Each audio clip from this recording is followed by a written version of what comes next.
Supreme court judgement వచ్చిన వెంటనే దామన్నతో పాటు శాసనసభలో ఉన్న మాదిగ ఎమ్మెల్యేలు ఎవరైతే రేవంత్ రెడ్డి గారు వెంట ఉండి దాన్ని అనౌన్స్ చేసే విధంగా కృషి చేసిన ఎమ్మెల్యే మా తమ్ముళ్లకు, అదేవిధంగా వేదిక మీద ఉన్న మిగతా పెద్దలకు, గడిచిన 30-35 సంవత్సరాల నుండి మాదిగ జాతి యొక్క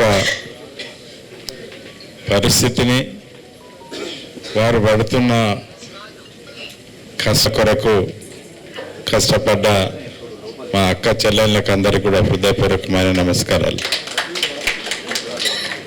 నేను 1985లో మొదటిసారిగా ఎమ్మెల్యే అయినాం, అంటే 35 సంవత్సరాల క్రితం. ఆ రోజుల్లో నేను చెప్పుకుంటే మనకు ఒక ఫేవర్ జరుగుతుందనే ఉద్దేశంతో దళిత అధికారులను లిస్టు తీసుకొని పోతే వాళ్ళు నిజంగా కూడా చీఫ్ సెక్రటరేట్ కాడికి వెళ్ళి ఓడితే చివరికి సెక్రటరీలు, జాయింట్ సెక్రటరీలు, కలెక్టర్లు అందరు కూడా ఎక్కడ చూసినా మాలలో వెళ్ళారు. సరే, వాళ్ళు ఏదో దళితుడు అని చెప్పేసి దగ్గర తీసినా మాట్లాడినా నా పని ఎవడు చేయలే. చివరిగా అది ఏం జరిగిందంటే మాది కూడా తీసుకొచ్చిండు కాబట్టి మేము చేసేది లేదు అనే విధంగా ఆ రోజు నాకు రిజల్ట్ వచ్చింది. దాని తర్వాత జరిగిన అనేక కార్యక్రమాలలో ఎవరైతే దళిత మాదిగల కొరకు రెవల్యూషన్ చేస్తున్నారో, ఆందోళన చేస్తున్నారో వాళ్లకు అండగా నేనే ముందుకు పోయి అండగా ఉండి ఈ జాతి కొరకు డెఫినెట్గా నా వంతు సహకరించాలని చెప్పేసి ఆ రోజుల్లో సహకరించిన పరిస్థితుల్లో మొన్న అన్నీ తెలిసి మన జాతి ప్రత్యేకంగా మాదిగల గురించి గ్రామీణ ప్రాంతాల్లో మాదిగలు ఎంతమంది ఉంటారు, వాళ్ళ పరిస్థితులు ఏంది, మాదిగల పైన మాలల పెత్తనం ఏ రకంగా నడుస్తుంది, బావి దగ్గర కూడా నీళ్లు తాగాలన్నా మాలో మీదకెళ్ళి పోసే పరిస్థితులలో అవన్నిటి గురించి పూర్తిగా అవగాహన ఉన్న మన ముఖ్యమంత్రి గారు గౌరవనీయులు రేవంత్ రెడ్డి గారు వెంటనే ఏది ఏమైనా సరే నా కుర్చీకి మోసం వచ్చినా సరే ఈ జాతి కొరకు, మాదిగల గురించి పూర్తిగా అవగాహన ఉండి తెలిసిన వ్యక్తిగా ఈ దేశంలోని అందరికంటే ముందు వచ్చేసి ఈ యొక్క 35-40 సంవత్సరాల మన ఆకాంక్షను పూర్తి చేసే విధంగా వచ్చినందుకు నిజంగా కూడా ఆయనకు ప్రత్యేకంగా జాతి కూడా ముఖ్యమంత్రి గారికి, రేవంత్ రెడ్డి గారికి ధన్యవాదాలు తెలపాలని చెప్పేసి నేను కోరుతున్నా. ఇది అవగాహన కావాలని చెప్పేసి, ఇది ఏ రకంగా జరిగిందని చెప్పేసి ఏదో భయ్ ఏబిసిడీలు జరిగింది, గవర్నమెంట్ చేస్తున్నారు, రేవంత్ రెడ్డి గారు ముఖ్యమంత్రి దీన్ని తీసుకొచ్చిండు అని చెప్పి మాత్రమే కాకుండా ఎవరైతే మాదిగ జాతిలో ఉన్న చదువుకున్న వాళ్ళు ఉన్నారో, ఎవరైతే మాదిగ జాతి చాలా సంవత్సరాల నుండే ఆ యొక్క మాలలతోనే మనకు అవమానాలు జరిగి మాలలతో వేరే వాడి రోజు రెడ్డిల దగ్గర తీస్తున్నారు కానీ మాలల దగ్గర తీయని పరిస్థితులలో కూడా గ్రామాలలో ఉన్న పరిస్థితి ఉన్నది.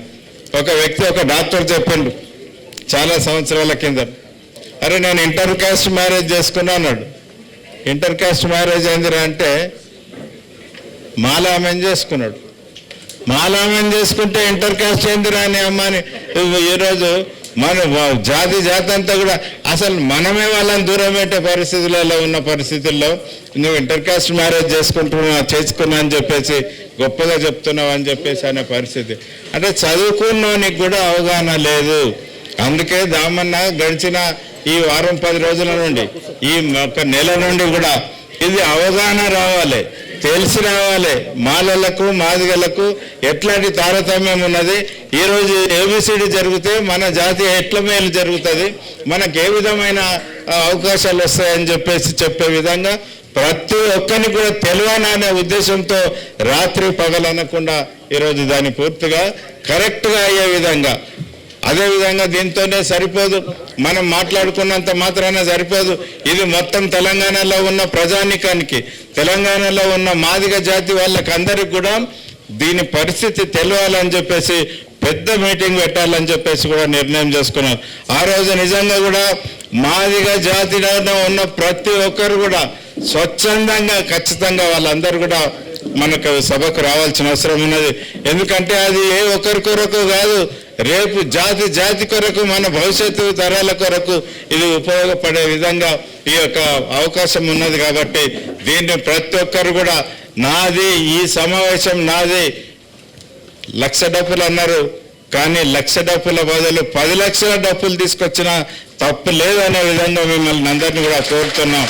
ఎవరికి వారు ఇది నా మీటింగ్ అని చెప్పేసి వచ్చి రేవంత్ రెడ్డి గారు తీసుకున్న నిర్ణయాన్ని మనం అందరం కూడా 1000 నోళ్ళ పొగడాలని చెప్పేసి మన జాతి యొక్క కృతజ్ఞతను ఈ ప్రభుత్వానికి, అదేవిధంగా రేవంత్ రెడ్డి గారికి తెలపాలని చెప్పేసి నా తరఫున మీకు అందరికి కూడా తెలియపరుస్తూ ఈ సమావేశాన్ని ఖచ్చితంగా ఇక్కడ ఉన్న పెద్దలందరూ కూడా పెద్ద ఎత్తున, ఇక్కడ అసలు ఎప్పుడు జరగలేదు మీటింగ్ అనే విధంగా, ఇప్పుడు అసలు మళ్ళా కూడా జరగదు అనే విధంగా ఈ మీటింగ్ చేయాలని చెప్పేసి మీ ప్రతి ఒక్కరితో ఈ రోజున ఇక్కడ సమావేశమైన ప్రతి ఒక్కరు కూడా ఒక్కొక్కరు 1000 మందిని తీసుకొచ్చే విధంగా ఉన్న పరిస్థితులలో కష్టపడుతున్నాం. కాబట్టి తప్పకుండా దీన్ని సక్సెస్ చేసుకోవాలని చెప్పేసి మరొకసారి నా అన్నదమ్ములకు, అక్కచెల్లెళ్ళకు అందరినీ కూడా ప్రత్యేకంగా నేను కోరుకుంటూ ఈ అవకాశాన్ని తీసుకొని పెద్దలందరూ స్టేజ్ మీద ఉన్న పెద్దలు దామన్నతో పాటు ఈ ఆర్గనైజేషన్ చక్కగా నిర్వహించే విధంగా మనం అందరం కూడా తోడ్పడాలని చెప్పేసి